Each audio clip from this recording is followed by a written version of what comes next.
नमस्कार, मैं आदित्य कर्ण आप लोगों का स्वागत करता हूं अब तो पढ़ो के यूट्यूब चैनल पर। जैसा कि हम लोग जान रहे हैं कि अभी हम लोग सक्षमता की तैयारी और टीआरई 3 की तैयारी में लगे हुए हैं। तो जितने भी शिक्षक शिक्षिकाएं हैं जो सक्षमता के लिए मतलब कि फॉर्म हम भरे हुए हैं, उन लोगों के लिए अभी व्याकरण की क्लास चल रहे हैं। तो इस वीडियो में अभी हम लोग देखेंगे संधि के बारे में कि संधि क्या है, क्योंकि इससे रिलेटेड क्वेश्चंस आते हैं। तो आइए देखते हैं हम लोग कि संधि, पहले हम लोग संधि के बारे में देखेंगे, फिर आगे बात करते हैं कि संधि विच्छेद के बारे में देख लेते हैं और संधि के प्रकार के बारे में देख लेते हैं। ठीक है, तो आइए बने रहें हमारे इस यूट्यूब चैनल अब तो पढ़ो के साथ।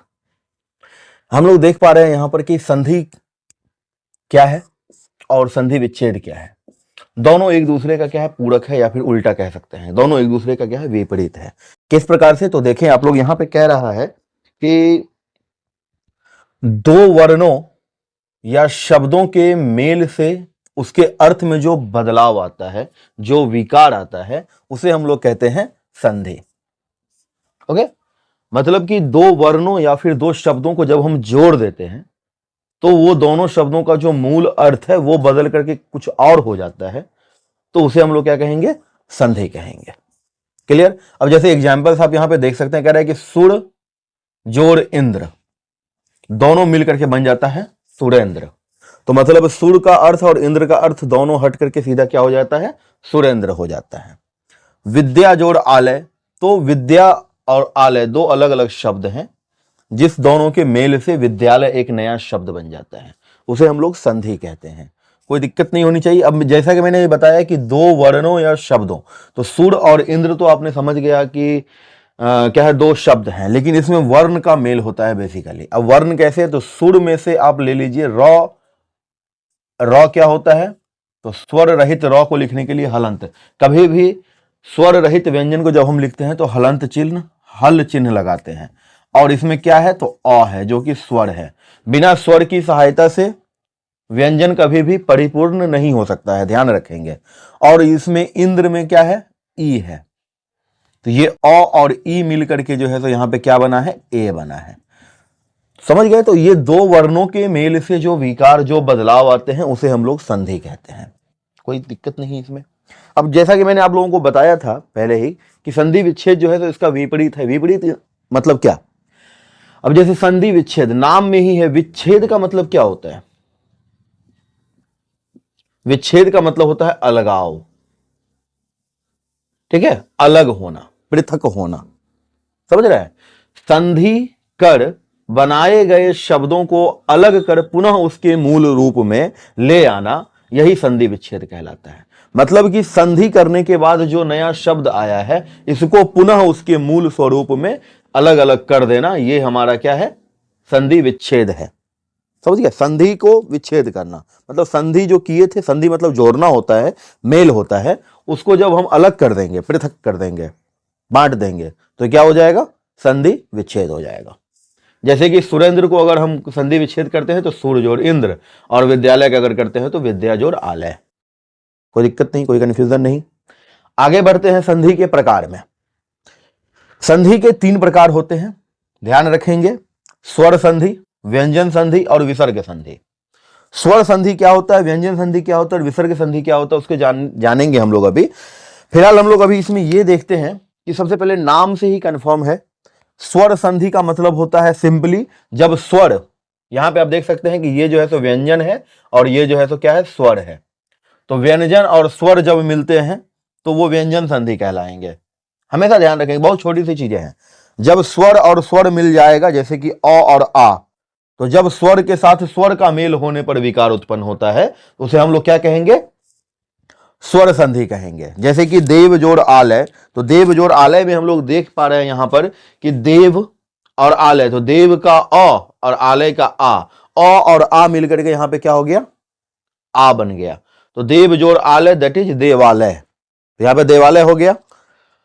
तो जब स्वर के साथ स्वर का मेल हो, स्वर के साथ स्वर का संधि हो, तो वैसे संधि को हम लोग क्या कहेंगे, स्वर संधि कहेंगे। क्लियर। आगे दिया हुआ है व्यंजन संधि। व्यंजन संधि कह रहा है क्या, कि व्यंजन प्रथम जो होता है, पहला जो वर्ण होगा, जैसे इसमें देवालय में देव का जो वर्ण है वो पहला है और आलय का दूसरा है। तो जब प्रथम वर्ण, पहला वर्ण अगर व्यंजन हो और दूसरा वर्ण या तो स्वर हो चाहे व्यंजन हो, वो कहलाएगा व्यंजन संधि।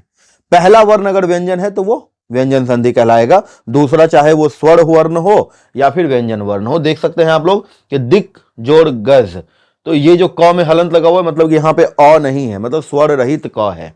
स्वर रहित व्यंजन में हलंत लगाए जाते हैं। तो क और ग, अब यहां देख सकते हैं आपकी ये भी व्यंजन और ये भी व्यंजन, दोनों व्यंजन। तो पहला वर्ण व्यंजन, दूसरा वर्ण व्यंजन हो चाहे स्वर हो। तो यहां व्यंजन है तो देख सकते हैं ये बदलाव जो आया, दिक जोड़ गज दिग्गज, तो ये बदलाव जो है सो हमारा क्या है, व्यंजन संधि का है। जैसे कि यहां देख सकते हैं कि सुप, तो प जो है सो क्या है, यहां पे व्यंजन है, प्रथम वर्ण व्यंजन होना चाहिए, और दूसरा जो है सो अंत का जो अ है, तो ये व्यंजन और ये स्वर है ना। तो व्यंजन और स्वर या व्यंजन जब मिलेंगे तो वो क्या बन जाएंगे, व्यंजन संधि कहलाएंगे। आगे कह रहा है कि विसर्ग संधि क्या होता है। बहुत सिंपल, विसर्ग आप लोग जानते होंगे, विसर्ग किसे कहते हैं, ये विसर्ग कहलाता है। ये खास करके संस्कृत की भाषाओं में यूज किया जाता है ना, वहां भी अब बहुत कम ही हो गया है। आगे हम लोग देख सकते हैं कि जैसे इसका इस्तेमाल जैसे पुनः, प्रातः, है ना, दुख, तो इस तरह के शब्द को लिखने के लिए विसर्ग का इस्तेमाल किया जाता है। तो हम ये चीज देख सकते हैं। फिलहाल हम देखेंगे कि विसर्ग से जो विकार उत्पन्न हो। अब यहां पे क्या कह रहा है कि विसर्ग के साथ स्वर या व्यंजन के संयोग से जो विकार उत्पन्न हो। अब विसर्ग के साथ स्वर हो या फिर व्यंजन, इससे जो विकार उत्पन्न होगा उसे हम क्या कहेंगे, विसर्ग संधि कहेंगे। जैसे मन, मनः जोड़ हड़, तो मनः में आप देख सकते हैं यहां विसर्ग है और ये ह जो है सो व्यंजन है। तो मनः जोड़ हर क्या हो गया, मनोहर।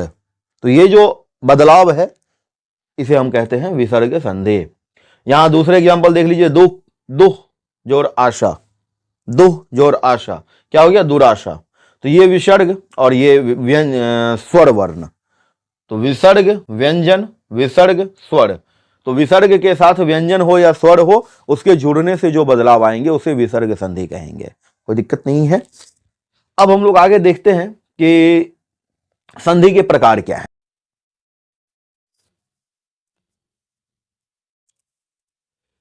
तो जैसा कि हम लोग देख चुके हैं कि संधि के जो होते हैं 3 प्रकार होते हैं, स्वर संधि, व्यंजन संधि और विसर्ग संधि, है ना। अभी हम लोग स्वर संधि की बात करें तो स्वर संधि के बारे में मैंने आप लोगों को बता दिया है कि जब स्वर मतलब प्रथम वर्ण भी स्वर हो और द्वितीय वर्ण भी स्वर हो और दोनों स्वर के मिलने से जो विकार उत्पन्न होगा उस संधि को हम लोग स्वर संधि कहते हैं। अब यहां पे देख सकते हैं कि स्वर संधि के जो प्रकार होते हैं वो लगभग स्वर संधि के 5 प्रकार होते हैं, ठीक है। तो स्वर संधि के यहां पे 5 प्रकार हैं, दीर्घ संधि, गुण संधि, वृद्धि संधि, यण संधि और अयादि संधि। तो ये 5 प्रकार के संधि हैं। दीर्घ संधि किसे कहते हैं पहले उसे समझ लीजिए। दीर्घ ह्रस्व स्वर और दीर्घ स्वर होते हैं। ह्रस्व स्वर जैसे कि अ, ई, उ, है ना, तो ये सब ह्रस्व स्वर में आ जाते हैं। उसके बाद हम लोग दीर्घ स्वर जैसे कि आ, ई, उ, है ना, तो ये सब दीर्घ स्वर में आ जाते हैं। तो बस उसी चीज का है, कह रहा है कि ह्रस्व स्वर, दीर्घ स्वर एक दूसरे के बाद आए। मतलब जब ह्रस्व स्वर दीर्घ स्वर के बाद आए या फिर दीर्घ स्वर ह्रस्व स्वर के बाद आए, उसका जो मेल होगा, उसका जो संधि होगा वो हमेशा दीर्घ होगा, इसीलिए उसे दीर्घ संधि कहते हैं। क्लियर। जैसे कि आप देख सकते हैं कि संधि क्या कहलाएगी, दीर्घ संधि कहलाती है वो। अब किस प्रकार से, तो देख लीजिए, जैसे कि अ ह्रस्व स्वर और ये अ ह्रस्व स्वर, दोनों ह्रस्व स्वर मिलकर के दीर्घ स्वर बन जाता है। जैसे पुष्प जोड़ अवली, यहां पे क्या दिया हुआ है, पुष्प जोड़ अवली। तो हम यहां पे देख सकते हैं कि पुष्प का अ और अवली का अ मिल करके क्या बन जा रहा है, आ, पुष्पावली। अ को आ के साथ जोड़ेंगे तो भी आ होगा, आ को अ के साथ जोड़ेंगे तो भी आ होगा। अब जैसे कि देख लीजिए कि अ को जब हम आ के साथ जोड़ रहे हैं तो आ हो रहा है, तो जैसे कि सत्य में अ और आग्रह का आ, तो अ और आ मिल करके यहां पे क्या बन जा रहा है, आ बन जा रहा है सत्याग्रह। सत्याग्रह आंदोलन के बारे में आप लोगों को पता होगा।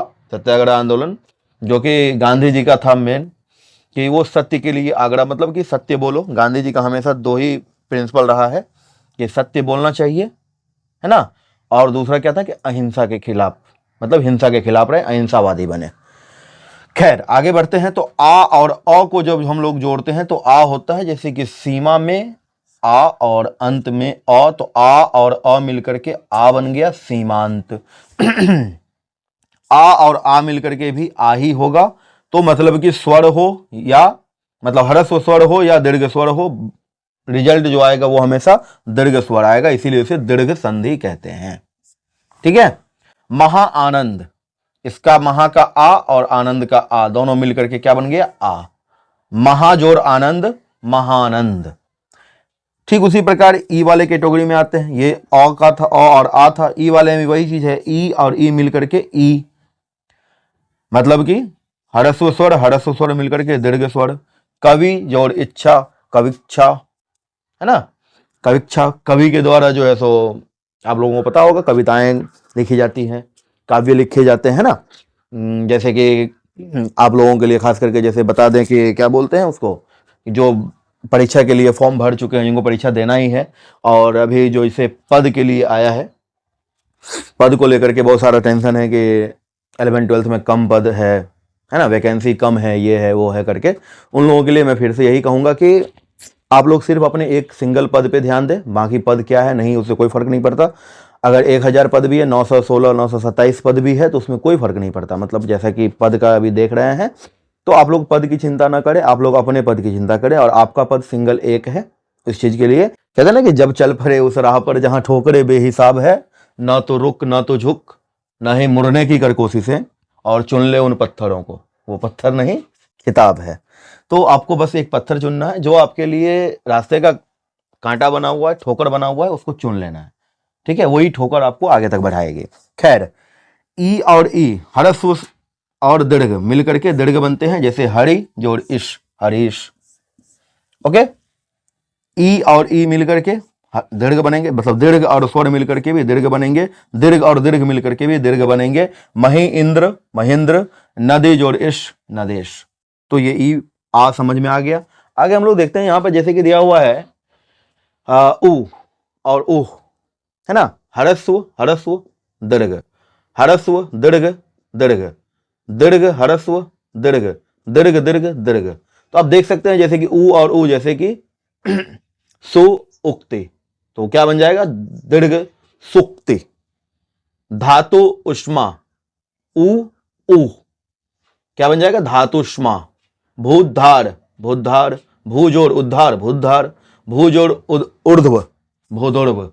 ठीक है, तो इस तरह से जो है सो ये हमारा क्या है दीर्घ संधि है। मतलब इसको फिर से समझ लीजिए, आसानी से समझने के लिए सिंपली ये है, ह्रस्व स्वर हो या दीर्घ स्वर हो, अगर वो मिलेगा तो दीर्घ संधि बनेगा, दीर्घ स्वर ही बनेगा। हाँ, तो हम लोग देखेंगे अब कि जैसा कि हम लोगों ने दीर्घ संधि के बारे में देख लिया कि दीर्घ ह्रस्व स्वर या दीर्घ स्वर, या ह्रस्व स्वर या ह्रस्व स्वर, किसी को भी अगर जोड़ते हैं तो वो दीर्घ स्वर बन जाता है, इसलिए उसको दीर्घ संधि कहते हैं।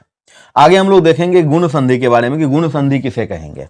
तो अ या आ के आगे ई, उ, या री स्वर आता है। अ और आ वर्ण के आगे, स्वर के आगे अगर हम इनमें से किसी स्वर का उपयोग करते हैं, तो अगर ई का इस्तेमाल करते हैं तो ए हो जाता है, उ या उ का इस्तेमाल करते हैं तो ओ हो जाता है, और री का इस्तेमाल अगर करते हैं तो अर हो जाता है। ठीक है, तो इस प्रकार के जो परिवर्तन होते हैं उसे हम लोग गुण संधि कहेंगे। ठीक है, आइए देख लेते हैं कि किस प्रकार से जो है सो गुण संधि होगा। तो जैसे मैंने आपको बताया कि अ और ई को अगर जोड़ते हैं तो ए हो जाता है। तो जैसे उप जोड़ इंद्र, तो उप का हो गया अ और इंद्र का ई, अ और ई मिलकर के ए बनेगा, इसीलिए ये हो गया उपेंद्र। ठीक है, अ और ई मिलकर के ए हो जाएगा, तो गण जोड़ इश, गणेश। आ और ई मिलकर के ए हो जाएगा, आ और ई मिलकर के भी ए होगा, तो राजेंद्र हो या महा जोड़ इश हो, तो राजा जोड़ इंद्र, राजेंद्र, महा जोड़ इश, महेश। क्लियर। ठीक उसी प्रकार हम लोग फिर आते हैं ऊ के इस्तेमाल में। ऊ या उ हो तो ओ बन जाएगा, यो अ के साथ इस्तेमाल हो या आ के साथ हो। तो अ के साथ ऊ हो तो भी ओ, अ के साथ ऊ हो तो भी ओ। देखिए, चंद्र जोड़ उदय, चंद्रोदय। सूर्य जोड़ ऊर्जा, सूर्योर्जा, है ना। आ और आ के साथ अगर ऊ या ऊह का इस्तेमाल करते हैं तो भी ओ ही होता है, जैसे महाजोर उत्सव महोत्सव। ठीक है, अगर हम ओ हो जाएगा ये, तो महाजोर उत्सव, तो महा का आ और उत्सव का ओ हो गया, इसलिए ये महोत्सव हो गया। आ और ऊ को अगर जोड़ते हैं तो भी ओ होता है, जैसे महाजोर उर्मी, तो महोर्मी। जैसा अभी बताया था ना आप लोगों को कि री के साथ अ या आ के साथ री जोड़ेंगे तो अड़ हो जाएगा। तो जैसे अ के साथ री जोड़ेंगे तो अड़ हो जाएगा, तो देव का अ और ऋषि का र, तो देव जोड़ ऋषि देवर्षि। आ के साथ भी अगर री को जोड़ते हैं तो अड़ हो जाता, जैसे महाजोर ऋषि महर्षि। ठीक है, तो ये हमारा क्या था, गुण संधि था। गुण संधि में सिंपली अ या आ के साथ हम दूसरे किसी स्वर को अगर जोड़ते हैं, जैसे कि ई ऊ या री को जोड़ते हैं, तो क्रमशः ए ओ और अड़ हो जाता है। ठीक, यहां पे दिया हुआ है, जैसे आप लोग देख सकते हैं, तीसरा नंबर में था कि वृद्धि संधि। तो वृद्धि संधि क्या है, तो जब अ या आ के साथ ए या ऐ का उपयोग करते हैं तो ऐ हो जाएगा। ठीक उसी प्रकार अ या आ के साथ अगर ओ या औ का इस्तेमाल करेंगे तो औ हो जाएगा। ठीक है, इसे वृद्धि संधि कहते हैं। वृद्धि संधि मतलब बढ़ जाना। तो ये क्या हो जाएगा, ये ए या ऐ हो वो ऐ हो जाएगा, ओ या औ हो वो औ हो जाएगा। ठीक है, इस प्रकार के जो परिवर्तन होंगे उसे हम लोग क्या कहेंगे, वृद्धि संधि कहेंगे। एग्जाम्पल्स के द्वारा हम लोग यहाँ पे देख सकते हैं कि जो भी उदाहरण यहाँ पे दिया हुआ है, आप देख सकते हैं कि किस प्रकार से जो है कह रहा है कि अ और ए को अगर जोड़ते हैं तो ऐ हो जाता है। तो पुत्र का अ और ऐशाना का ए, तो अ और ए को जोड़ेंगे तो ऐ हो जाएगा। तो पुत्र जोड़ ऐशाना क्या हो जाएगा, पुत्रैशाना। अ जोड़ ऐ होगा। धन जोड़ ऐश्वर धनेश्वर। ठीक है, धनेश्वर। आगे दिया हुआ आ के साथ ए को जोड़े या आ के साथ ऐ को जोड़े, होगा क्या, तो ऐ ही होना है। ये चीज ध्यान रखेंगे कि ए या ऐ कुछ भी जोड़ेंगे होगा ऐ। तो सदा जोड़ एव, तो आ और ए मिल करके ऐ हो गया, तो हो गया सदैव। रामा जोड़ ऐश्वर्य, तो क्या हो जाएगा, रमेश्वर्य। क्लियर। ठीक उसी प्रकार अ के साथ ओ को जोड़िए तो औ होगा। आ के साथ भी अगर हम लोग क्या करते हैं, ओ को जोड़ते हैं तो वो क्या हो जाता है, औ हो जाता है। ठीक, जैसे दंत का अ और ओष्ठ का ओ, अ और ओ मिलकर के क्या हो जाएगा, औ हो जाएगा। ठीक है, अ और ओ मिलकर के औ हो जाएगा। दंत जोड़ ओष्ठ दंतोष्ठ। परम जोड़ औषध परमौषध। आ जोड़ ओ को करेंगे तो भी ओ होगा। महाजोड़ औषधि, तो क्या हो जाएगा, महौषधि। महाजोड़ औदार्य महोदार्य। ठीक है, तो ये हमारा है वृद्धि संधि। इसका आप स्क्रीनशॉट ले लीजिए। ठीक है, किसी भी प्रकार की कोई समस्या नहीं होनी चाहिए, मैंने बहुत अच्छे तरीके से समझाने की कोशिश की है। तो यन संधि कह रहा है कि जब ई ऊ या रे के साथ कोई भिन्न स्वर आता है। भिन्न स्वर का मतलब यहां पर यह है कि ई के साथ ई नहीं आएगा, इसके अलावा कोई भी आ सकता है। ठीक है, ई या ई के साथ ई या ई नहीं आकर के ऊ री ए ऐ ओ औ, है ना, कोई भी स्वर भिन्न स्वर आए तो क्या होगा, तो अगर ई रहता है तो ये य हो जाएगा, ऊ या ऊ रहेगा तो व हो जाएगा, और री रहेगा तो र हो जाएगा। ठीक है, आइए देखते हैं कि किस प्रकार से। तो उदाहरण के द्वारा हम लोग समझेंगे कि जब ई और अ को जोड़ते हैं तो य हो जाता है, ई और आ को जोड़ते हैं तो या हो जाता है। देखो मात्राएं बदलती हैं, अ है तो य, आ है तो या, ऊ है तो यू, ऊ है तो यू, ए है तो ये। तो अ आ ई ऊ ए ऐ ओ औ, है ना। तो इसके हिसाब से ई के साथ कोई भी भिन्न स्वर आएगा तो य होगा, और य की मात्राएं सिर्फ बदलती रहेंगे। ध्यान रखें किस प्रकार से। तो अति जोड़ अधिक, तो अति का ई और अधिक का अ, तो ई और अ मिलकर के क्या बन गया, य, तो अत्यधिक। अति और आचार, तो इसमें ई के साथ क्या आ गया है, आ गया है, तो या हो जाएगा अत्याचार। अ के साथ अ य, आ या, उ यू, ए ये, है ना।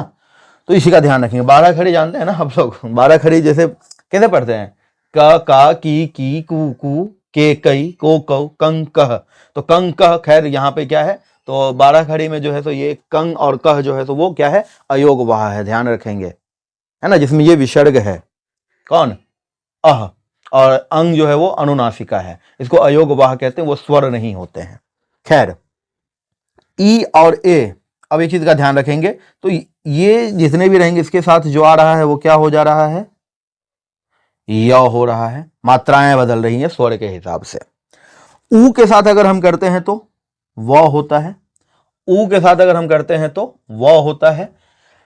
अब इसमें भी मात्रा, जैसे कि ऊ के साथ अ है तो व हुआ, ऊ के साथ अगर आ रहेगा तो वा हो जाएगा, ऊ के साथ अगर ई रहेगा तो वी हो जाएगा, ठीक। ऊ के साथ ऊ नहीं कर सकते हैं, भिन्न स्वर होना चाहिए। खैर ऊ के साथ अगर अ है तो व हो गया, जैसे मनु जोड़ अंतर तो मनवंतर, ठीक। उसके बाद री के साथ अगर अ है तो र हो गया, री के साथ अगर आ रहेगा तो रा, री के साथ अगर ई रहेगा तो री के साथ अगर ऊ रहेगा तो रू। तो यहां पे हम देख सकते हैं कि री के साथ क्या है, अ है, तो यहां पे क्या हो जाएगा, पितृ जोड़ अनुमति पितृनुमति। तो ये है हमारा यण संधि, बहुत आसानी से समझने के लिए बहुत आसान तरीका है। इस चीज को आप समझ जाएंगे कि 12 खड़ी जो है ना वो इसमें वो होता है। बस ये याद रखेंगे कि इसके साथ य होगा, इसके साथ कोई भिन्न आएगा तो व होगा, और इसके साथ अगर कोई आता है तो र होता है। खैर हम लोग आते हैं पांचवा, जो हमारा स्वर संधि का जो पांचवा प्रकार है और अंतिम प्रकार है वो है अयादि संधि। अयादि संधि क्या है वो समझिए। कहता है कि जब ए, ऐ, ओ या औ के बाद कोई भिन्न स्वर आए, फिर वही भिन्न स्वर मतलब ए है तो ए के साथ ए नहीं, बाकी का कोई अन्य, ऐ है तो ऐ के साथ ऐ नहीं, बाकी का कोई अन्य स्वर जब आते हैं तो किस प्रकार से होता है, तो कैसे, तो ए जो रहेगा वो ऐ हो जाएगा, ऐ जो रहेगा वो आई हो जाएगा। ध्यान रखिएगा, ए के साथ अगर कोई आता है तो ऐ, और ऐ के साथ अगर आता है तो आई, तो अ का आ हो जाएगा। ओ के साथ अगर आता है तो अव, और औ के साथ अगर आता है तो आव, ओ अ और औ हो गया तो आ हो जाएगा, ठीक है। इस प्रकार के जो बदलाव होते हैं उसे हम लोग क्या कहते हैं, अयादि संधि कहलाता है वो, ठीक है, अयादि संधि कहते हैं उसे। अब देखिए, जैसे उदाहरण के द्वारा अगर हम लोग समझें तो यहां पे क्या कह रहा है, उदाहरण के द्वारा अगर समझे तो ए और अ को अगर जोड़ते हैं तो ऐ हो जाता है, ठीक। और वही ऐ और अ को जोड़ेंगे तो आई हो जाएगा। मैंने बताया ना कि ए रहेगा तो अ और ऐ रहेगा तो आ हो जाएगा। अब ठीक उसी प्रकार मात्राएं बदलती जाएंगी, किस प्रकार से, तो समझिए, अ है तो य, ये तो ए ऐ के कारण अ और आ हुआ है, अ है तो य। ऐ के साथ अगर ई है तो ऐ के लिए आ, ऐ के लिए आ, और ई के लिए य में ई की मात्रा लग जाएगा ई, आई। जैसे गई जोड़ इका है तो गई में का ऐ हो गया और इका का ई, तो क्या हो जाएगा, आई, आई, तो गायिका। विधेय जोड़ अक, ऐ और ऐ और अ मिलकर के आई होता है, तो इसलिए विधेय जोड़ अक विधायक। नय जोड़ अयन नयन, ठीक। ओ के साथ अगर अ आता है तो अव होता है, ओ के साथ अगर अव आता है तो क्या होगा, ओ के साथ अगर अ है तो अव, जैसे पो अन, तो क्या हो जाएगा, पवन। ओ के साथ अगर ई आता है तो अवी, ओ है इसलिए औ रहेगा तो क्या हो जाएगा, आ, ध्यान रखेंगे, ठीक है। अ है तो व और ऊ है तो वू, अगर यहां पे ऊ रहेगा तो वू हो जाएगा। ई है तो वी हो गया, ई है तो वी हो गया, अवी। जैसे पो जोड़ इत्र पवित्र, रो जोड़ इश रविश, धौ जोड़ अक धावक, भौ जोड़ उक, तो उक है तो ऊ हो गया तो भाऊ, व में ऊ की मात्रा वू, भावुक। समझ गया, तो ये हमारा अयादि संधि है। तो अभी तक हम लोगों ने देखा दीर्घ संधि, गुण संधि, वृद्धि संधि, यण संधि और अयादि संधि, ये है संधि के 5 प्रकार, ठीक है। तो चलिए फिलहाल आप लोग इसका स्क्रीनशॉट ले लें।